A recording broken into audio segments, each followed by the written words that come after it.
This video will serve as an informative tool that will guide you through obtaining your Electronic Travel Authorization, commonly known as ESTA, to enter the United States as a visitor. In this video we will discuss who needs to apply for an ESTA, how to apply for an ESTA, how to travel to the United States using your ESTA. Who needs to apply for an ESTA? Citizens of certain countries fall under a category known as the Visa Waiver Program when traveling to the United States, meaning that if you're a citizen of one of these countries, you do not need a visa to enter the country as a visitor. However, certain people from these countries may in fact need a visa, depending on personal circumstances, such as if they have a criminal record or have been refused entry to the US before. In order to determine if you may enter the United States without a visa, you must submit an ESTA application. If you are approved, it means that you fit the qualifications to travel to the US under the Visa Waiver Program and will not need to obtain a visa before traveling to the US. How do I apply for an ESTA? In order to apply for an ESTA, you must visit the US Customs and Border Control website and fill out a form online. You will enter certain information, such as your name, date of birth, passport details, and citizenship, into the online form. After submitting all of your information and paying the appropriate fee, you will receive one of three responses. Authorization approved. This means you are approved for an ESTA, and you may travel to the United States without a visa. Authorization pending. This means that a decision on your application could not be made automatically, and you must log in to your application within 72 hours for a response. Travel not authorized. This means you are not approved for an ESTA, and you must apply for a visa to enter the United States at your nearest US embassy or consulate. How do I travel to the US with my ESTA? If your application results in the Travel Authorized decision, you will be given an application number and expiration date. The expiration date will be 2 years from the date you applied or the date your passport expires, whichever comes first. You may print out your application number and expiration date for your records, but it's not necessary to bring the information to the United States with you. However, you must travel using the passport you applied for the ESTA with. Upon your arrival to the United States, a customs officer will scan your passport and be able to view the information you provided on your ESTA application. Remember that an ESTA application is only applicable for those who wish to travel to the US as a visitor. If you are from a country not included under the Visa Waiver Program or want to go to the United States to work or live, you must apply for a visa. Furthermore, even people who have an ESTA approval may be denied entry at the border. The ultimate decision is up to the customs officer. We hope this video has been informative and will help you obtain your ESTA authorization. We wish you the best of luck.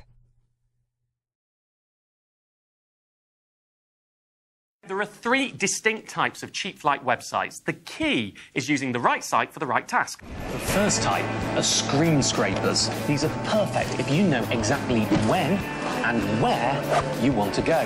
What happens, you see, is you put in your details, they take your information and then whiz it out to lots of other cheap flight websites, scrape it off your screen, report it back to you, and then you can find the cheapest. And my top picks are Kayak and Travel Supermarket. Remember though, these days when you book a flight, especially with a budget airline, the price you pay is only the basic price. There'll always be those added extras. One quick tip is buy your tickets on a credit card. And if they cost over £100, it means the card company is equally liable with the airline if something goes wrong. So if the worst happened and your airline went bust, at least you could get your money back from it. So you've booked your holiday, you know you're going to go, you're dreading there isn't horrible building work going on next door, a bit like where we're filming right now. But the key question everyone asks me, what is the cheapest way to spend when I go? My first option and the best option of the lot is to get yourself a specialist overseas credit card. Let me explain first of all how all plastic works when you're overseas, whether it's debit or credit. You spend on it and they add a hidden load, usually at 3% to the exchange rate they get. So that means if you spend £100 worth of euros, you'll be charged £103. And it gets worse too in some cases. You'll be charged for withdrawing cash. On credit cards, you'll pay interest even if you clear the card in full on those cash withdrawals.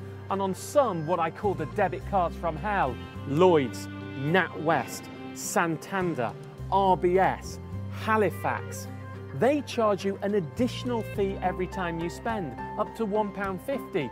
But the saviour here is these specialist credit cards, because they are load-free worldwide, and there's a range of them. So that means you spend £100 worth of euros and it costs you £100.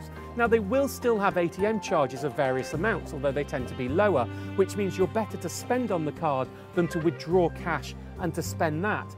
But overall, this is the cheapest way to spend. It works in every country. You're getting perfect rates everywhere. Of course, you need to set up a direct debit to repay the card in full every month, or you're going to be charged interest, which makes it not worth it.